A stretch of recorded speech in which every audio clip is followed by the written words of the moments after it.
இன்னொரு பெண்மையை படைக்க தன்னிடம் கற்பனை தீர்ந்ததை எண்ணித்தான் பிரம்மனும் மூர்ச்சையுற்றார். அவளின் நாசிக்குள் நுழைந்த காற்று உயிரை தடவி திரும்பும் போது மோட்சம் அடைந்து ராகங்கள் ஆகின்றதே.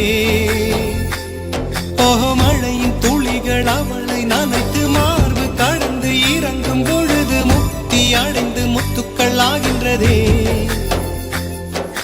மின்னலை பிடித்து